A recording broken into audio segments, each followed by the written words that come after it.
10वी आणि 12वीचे निकाल वेळेत लावण्यासाठी आता शिक्षण खात्यानं हालचाली सुरू केल्या आहेत। शिक्षण मंत्री वर्षा गायकवाड यांनी शिक्षण संघटनांसोबत पुढील 2 दिवसात बैठक बोलावली आहे।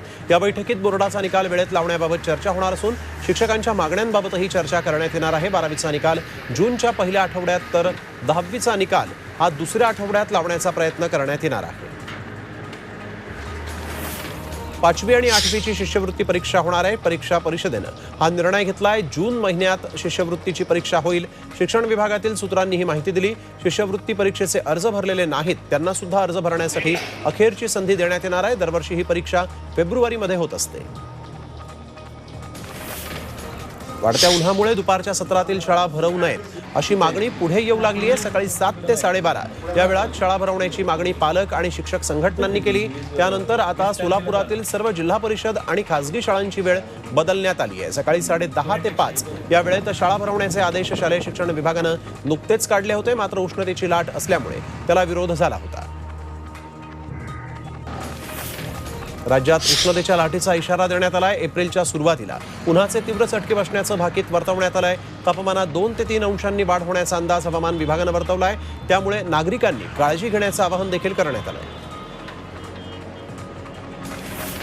उष्णतेत अकोला हा जगात 8व्या स्थानी आलाय। सोमवारी अकोल्यामध्ये 42.9 डिग्री तापमानाची नोंद झाली। रविवारीही अकोला जगात 9व्या स्थानी होता। आजपासून विदर्भात उष्णतेची लाट आलेली आहे। नागपुरातही पारा 40च्या पार जाण्याचा अंदाज आहे। पुण्यामध्ये सोमवारी गेल्या 3 वर्षातील सर्वाधिक तापमानाची नोंद झाली। शहर आणि परिसरात ऊन वाढलं असून सोमवारी शिवाजीनगरमध्ये 39.7 अंश सेल्सिअस इतक्या तापमानाची नोंद झाली आहे।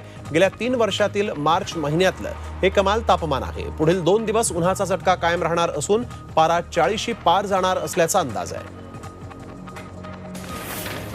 वीज कर्मचाऱ्यांनी आपल्या विविध मागण्यांसाठी सुरू केलेला संप चिघळण्याची चिन्ह आहेत। लेखी आश्वासन द्या मग संप मागे घेऊ अशी आक्रमक भूमिका वीज कर्मचारी आणि अधिकाऱ्यांनी घेतली। प्रकाशगड इथं झालेल्या बैठकीत त्यांनी हा पवित्रा घेतला। राज्यात कोळशाचं मोठं संकट असल्याची माहिती ऊर्जा मंत्री नितीन राऊत यांनी दिली। असं असलं तरी वीज पुरवठा सुरूच ठेवणार असून राज्याला अंधारात लोटणार नाही असा विश्वास राऊत यांनी व्यक्त केला। यासाठी सरकारी यंत्रणा युद्धपातळीवर काम करतायत। सध्या सर्व वीज प्रकल्प सुरू आहेत। संपाबाबत कामगार नेत्यांशी चर्चेला सरकार तयार आहे। संप मागे न घेतल्यास मेस्मा अंतर्गत कारवाईचा इशारा कामगारांना देण्यात आला आहे। आमचा हायड्रोचा सुद्धा प्लांट सुरू आहे आणि आमचा गॅसचा सुद्धा प्लांट सुरू आहे आणि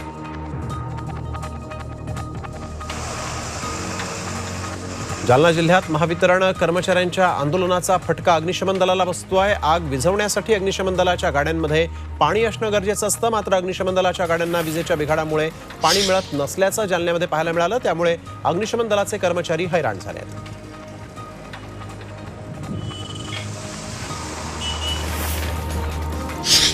सातारा तालुक्यातल्या गोझेगावमध्ये दारखारा शिवारात दुपारी अज्ञात व्यक्तीनं उसाला आग लावली। यात सुमारे 60 एकरवरचा ऊस जळून खाक झाला। यामध्ये गोझेगावातील 80 शेतकऱ्यांचं लाखो रुपयांचं नुकसान झालंय। सध्या वीज वितरण कंपनीचा संप असल्यामुळे या भागात वीज पुरवठा बंद आहे। त्यामुळे आग विझवण्यासाठी पाण्याचा मोठा प्रश्न निर्माण झाला होता।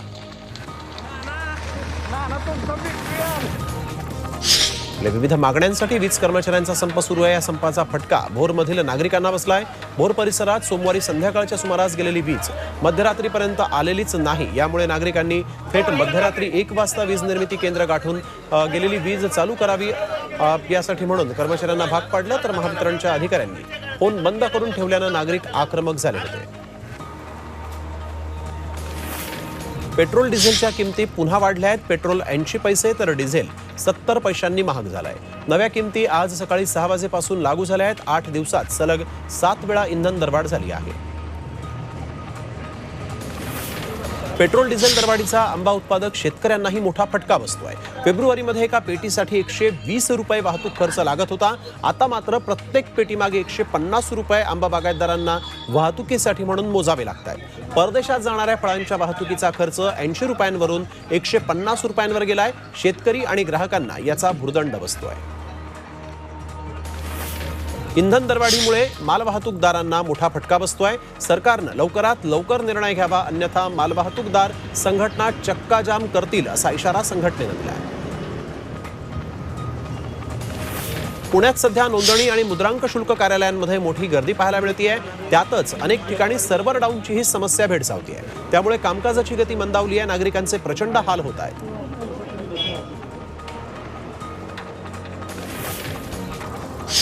उस्मानाबादमध्ये पोषण आहारातील खिचडीत पाल आढळल्याचा धक्कादायक प्रकार समोर आला. यामुळे पोषण आहार खाल्ल्यानंतर 23 विद्यार्थ्यांना विषबाधा झाली आहे. उमरग्यातील पेठ सांगवीच्या शाळेतील ही घटना आहे. सध्या विद्यार्थ्यांना प्राथमिक आरोग्य केंद्रात उपचारांसाठी दाखल करण्यात आलंय. या गंभीर प्रकाराला जबाबदार कोण, मुलांच्या आरोग्याशी कोण खेळतंय, असा सवाल उपस्थित झालाय. पुण्यातील धानोरी परिसरात अतिक्रमण विभागाच्या कर्मचाऱ्यांवर हल्ला झाला. महालक्ष्मी नगर इथं कारवाई सुरू असताना नागरिकांनी हल्ला चढवला. यात अतिक्रमण निरीक्षक अनिल परदेशी, बांधकाम निरीक्षक प्रकाश कुंभार जखमी झालेत. स्थानिक नगरसेविकेच्या पतीनं ही मारहाण केल्याचा आरोप महापालिका कर्मचाऱ्यांनी केला. याबाबत विश्रांतवाडी पोलिसांमध्ये तक्रार दाखल करण्यात आली आहे.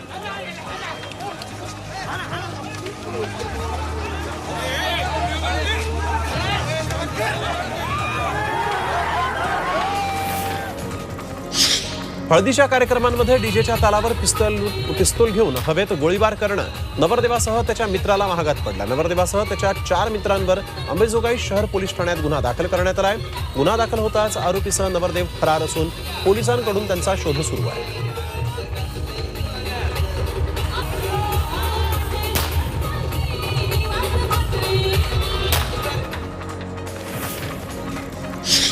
सोमवारी रात्री वीज नसल्याचा फायदा घेत भोर शहरातील 2 ATM फोडण्याचा चोरट्यांनी प्रयत्न केला. मात्र ATM मधला सायरन वाजल्यामुळे आणि त्यातच लाईट आल्याने चोरांचा हा डाव फसला. सायरन वाजताच पोलीस तत्काळ या ठिकाणी दाखल झाले.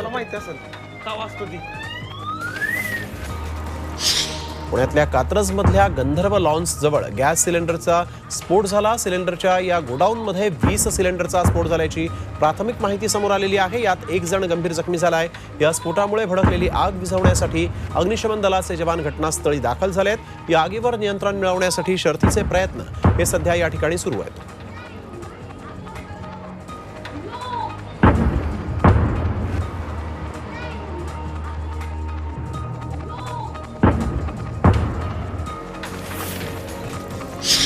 नाशिक जिल्ह्यातील लासलगावात टीपी टायरच्या गोडाऊनला भीषण आग लागली आणि यात लाखो रुपयांचे टायर जळून खाक झाले. ही आग शेजारीच असलेल्या कांद्याच्या गोडाऊनमध्येही पसरली. यात मोठ्या प्रमाणात कांदाही जळालाय. धक्कादायक बाब म्हणजे यावेळेस बघ्यांची मोठी गर्दी होती. मात्र मदतीचं आवाहन करूनही कुणीही पुढे आलेलं नाही. टेम्पो चालकाच्या निष्काळजीपणामुळे अवघ्या 14 महिन्यांच्या चिमुकल्याचा चिरडून जीव गेलाय. टिटवाळ्यातील बल्याणी परिसरात ही दुर्दैवी घटना घडली. अरसलान शेख उर्फ बाबू असं या चिरडल्या गेलेल्या चिमुकल्याचं नाव आहे. तो आणि त्याची आणखीन 2 भावंड घराजवळील मैदानात टेम्पोच्या शेजारी खेळत होती. तिथं टेम्पो चालक आला आणि त्यानं थेट टेम्पो सुरू केला. टेम्पो चालक सैफ फारुकी याला टिटवाळा पोलिसांनी अटक केली आणि त्याची आता जामिनावर सुटकाही झाली आहे.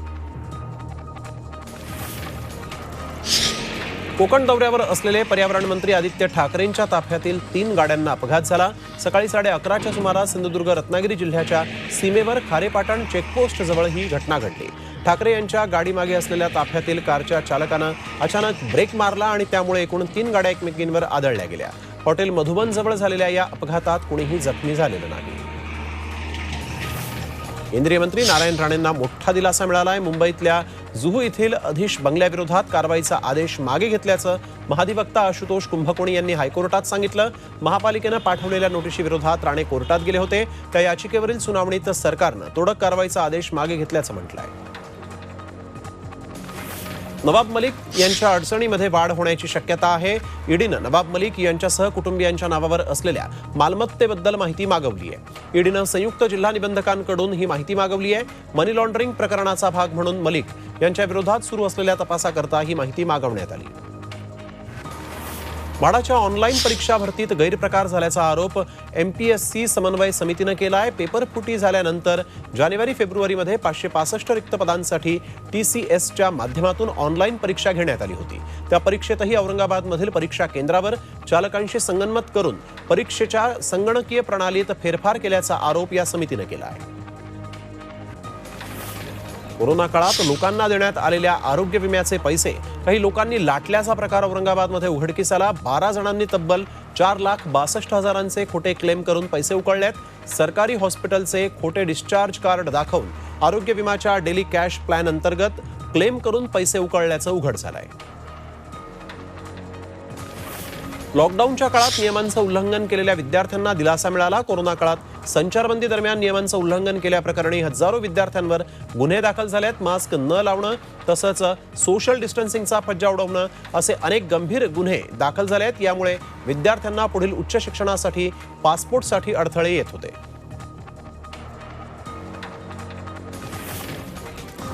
दरवर्षी भारतातून शेकडो विद्यार्थी परदेशातील हार्वर्ड, केम्ब्रिज, ऑक्सफर्ड आणि MIT यांसारख्या विद्यापीठांमध्ये शिक्षण घेण्यासाठी परदेशात जातात. आता या विद्यापीठांमध्ये शिकण्यासाठी परदेशवारीची गरज नाहीये. यापैकी काही नामांकित विद्यापीठ लवकरच भारतात कॅम्पस सुरू करणार आहेत. तसंच शिक्षण संस्थांसाठीही सुमारे 15 देशांनी दारं उघडली आहेत. पुढल्या 7 ते 10 दिवसांमध्ये देशातील 5G मोबाईल नेटवर्क सर्व्हिसचे प्रस्ताव जाहीर केले जातील असं टेलिकॉम रेग्युलेटरी अथॉरिटीचे सचिव V. रघुनंदन यांनी सांगितलेलं आहे. त्यामुळे भारतात सर्वात जलद आणि सुरक्षित इंटरनेट सर्फिंगची प्रक्रिया वेग घेणार आहे. आता नजीकच्या काळात 5G स्पेक्ट्रमचे लिलाव आणि वाटपाची प्रक्रिया ट्रायलला सुरू करण्यात आली आहे. नाशिक जिल्ह्यात त्र्यंबकेश्वर तालुक्यातला नवरा नवरीचा सुळका हा गिर्यारोहकांचं आवडतं ठिकाण आहे. 260 आणि 280 फूट उंचीवरच्या या सुळक्याच्या शिखरांना दोर बांधत इथे एका 6 वर्षाच्या चिमुरडीनं झिपलाइनिंग हा साहसी प्रकार केलेला आहे. 2 उत्तुंग शिखरांच्या मधोमध बांधलेली केवळ एक दोरी, खाली थडकी भरवणारी दरी याची भीती न बाळगता इथं कल्याणच्या 6 वर्षांच्या गृहिता विचारे या चिमुरडीनं झिपलाइनिंग केलं आहे.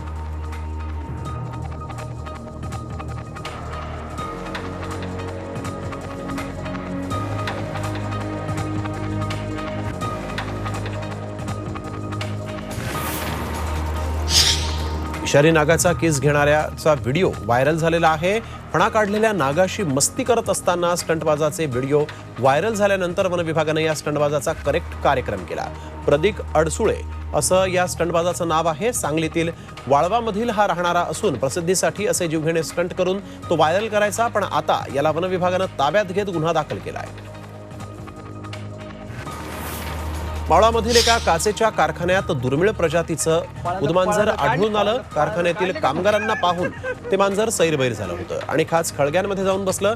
कामगारांनी याची माहिती बी वाईल्ड फोरम आणि मावळच्या वन्यजीव रक्षक टीमला दिली. त्यानंतर या पथकांनी उदमांजराला सुखरूप पकडलं आणि नैसर्गिक अधिवासात सोडून दिलं.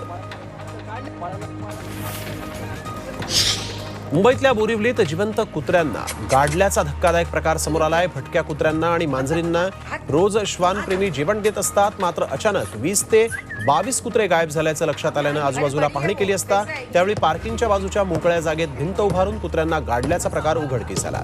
हा प्रकार लक्षात येताच कुत्र्यांची सुटका करून गुन्हेगारांवर गुन्हा दाखल करण्यात आलेला.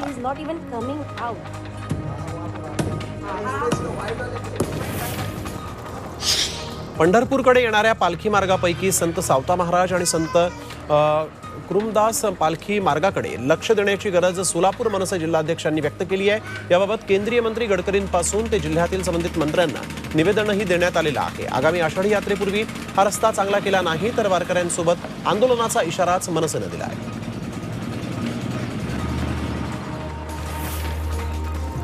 संतश्रेष्ठ ज्ञानेश्वर महाराज आणि संतश्रेष्ठ तुकाराम महाराज यांच्या पालखी मार्गांचं भूमिपूजन करून वारकरी संप्रदायाला भेट दिल्याबद्दल भाजप आध्यात्मिक आघाडीनं पंतप्रधान नरेंद्र मोदी यांची भेट घेतली. नवी दिल्लीतल्या या भेटीत वारकरी संप्रदायासह संत तुकाराम महाराजांचे वंशजही उपस्थित होते. यावेळी तुकोबांची पगडी, उपरणं, विणा, चिपळ्या आणि तुळशीहार घालून पंतप्रधानांचा सत्कार करण्यात आला. पर्यटन आणि पर्यावरण मंत्री आदित्य ठाकरे यांनी आज गणपतीपुळे इथे गणरायाचं दर्शन घेतलं. आदित्य ठाकरे सध्या कोकणच्या दौऱ्यावर आहेत. त्याअंतर्गत आज त्यांनी रत्नागिरी जिल्ह्यात जाऊन गणपतीपुळे इथे भेट दिली. वाशिम जिल्हा प्रशासनाकडून जिल्ह्यात 28 मार्च ते 11 एप्रिल दरम्यान कोरोना प्रतिबंधात्मक आदेश जारी करण्यात आले. त्यामुळे बंजारा समाजाच्या पोहरादेवी इथल्या यात्रेवर याचा परिणाम होऊ शकतो. मात्र आदेशांना न जुमानता यात्रा साजरी करण्यावर बंजारा समाजाचे धर्मगुरू महंत जितेंद्र महाराज ठाम आहेत। तर याबाबत जिल्हा प्रशासन 1 एप्रिलला मीटिंग घेणार असून त्यानंतर निर्णय घेतला जाणार आहे। दरवर्षी कोल्हापूर जिल्ह्यातील श्री क्षेत्र आदमापूर इथं भंडारा होतो। यामध्ये बाळूमामाची भाकणूक होते। यंदा कृष्णा बाबूराव ढोणे हे पुजारी वाघापूरकर यांनी भाकणूक केलेली आहे। रशिया युक्रेनमध्ये सुरू असलेल्या युद्धाचे महाभयंकर परिणाम जगाला भोगावे लागतील। कोरिया, चीन ही राष्ट्र जगासाठी घातक ठरतील। कठीण प्रसंगामध्ये निर्माण झाल्यामुळे जगात तिसरं महायुद्ध होईल आणि यावेळेस भारतावर 3 राष्ट्र आक्रमण करतील। भारतीय सैनिक भारत मातेचं रक्षण करतील। 17 प्रकारचे आजार येतील अशी भाकणूक यावेळेस करण्यात आली आहे।